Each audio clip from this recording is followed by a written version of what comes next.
The parameter on-off key allows me to select which waveform I'm looking for. So in the instance where I'm using the 7230 for only SpO2 and not for ECG, I can turn off the ECG waveform, and this allows me to only see my SpO2.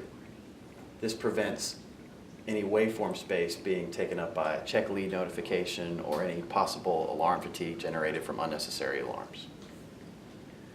To resume ECG tracing, or if I add ECG tracing, I choose my patient and turn it back on.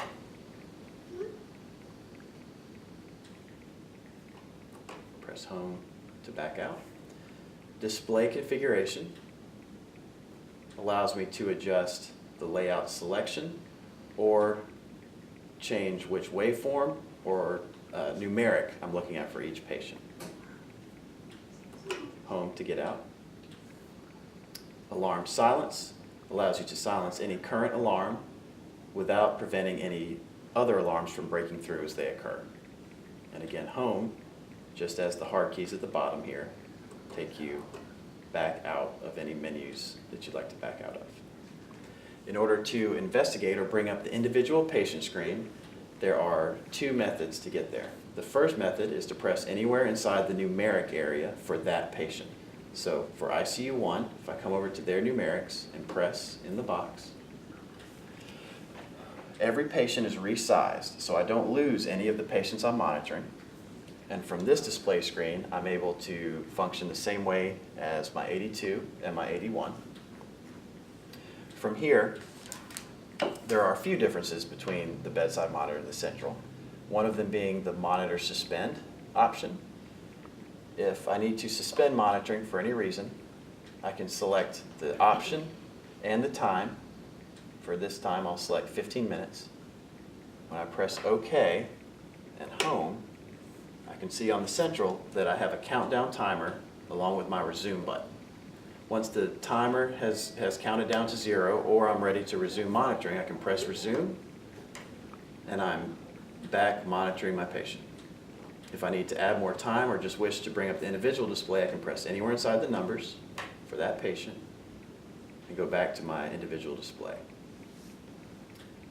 From this screen, I can admit or discharge, which I will need to do for any of my telemetry patients or any patients on the rolling stands. From here, again, I can enter my patient ID, patient name, birth date, any of your patient identifiers.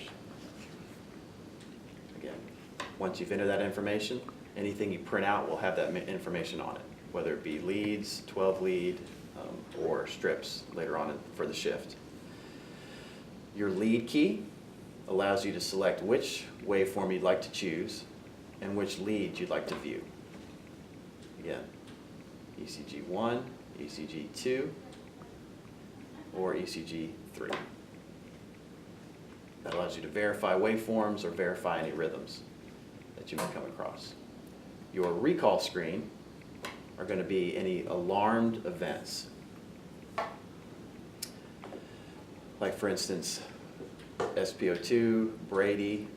We also will have your 7, 11, and 3 o'clock automatic strips saved here, so that when you need to select a strip, press the one you'd like to review, and it's brought down to your enlarged zoom area. From here, you have a little bit of variability.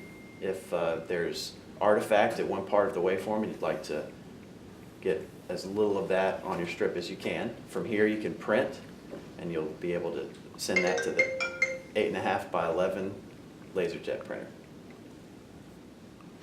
Press recall again to make it go away. Full disclosure.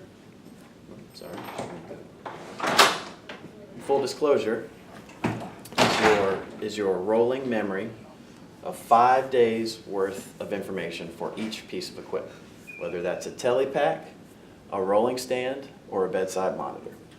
From here, I'm able to select a time. I can do a time search based on the screen, or to the right of the screen. Whatever time I put in, when I search, your highlighted box is brought down here for review. I can move it by simply touching the screen. I can select based on which day the patient was here, move accordingly. And if I want to know what vital signs the patient had during this point in time, I can press numeric data. This information brings up my vital signs for them. I can close to make that go away. Press full disclosure to make that disappear. Here we see a different setup for individual display. Ours will resemble more like this. Will look more like our 82 bedside monitor. Home, again, backs you out of any screen you don't want to be in or need to go back to your monitoring waveform. Alarm suspend allows you to silence the alarms and suspend the alarms preventatively if you know that they're about to get an x-ray or getting a bath or some reason there will be alarm generation that you'd like to pause. The arrow key takes you to the next section of user keys. On this row we have again alarm suspend, print start stop. This print start stop key will generate a stat strip on your recorder that will be next to your central station. From the central, if I press NIBP start stop, I'll be able to generate a blood pressure on my hardwired monitors. That does not apply to your antennaed monitors that will be in varying locations. NIBP auto mode also allows me to select or change an interval for blood pressures. Again, only on the hardwired beds. That does not carry over to the rolling stands. Again, we have my lead key where I can alter or adjust which waveform I'm viewing, and tabular trend, which are my vital signs. I can print from here. I can print all 12 columns and rows off on 8.5 by 11 sheet of paper to my LaserJet printer. That concludes user interface. I also wanted to discuss our alarms. The light bar at the top is limited to red, a full red light bar for lethal arrhythmias, which include asystole, VFib, and VTAC. There will also be a yellow alarm that will be related to the too far alarm, which comes on when a patient has gone outside of their coverage range for telemetry. This would come in handy when retrieving a telemetry pack before it leaves the facility.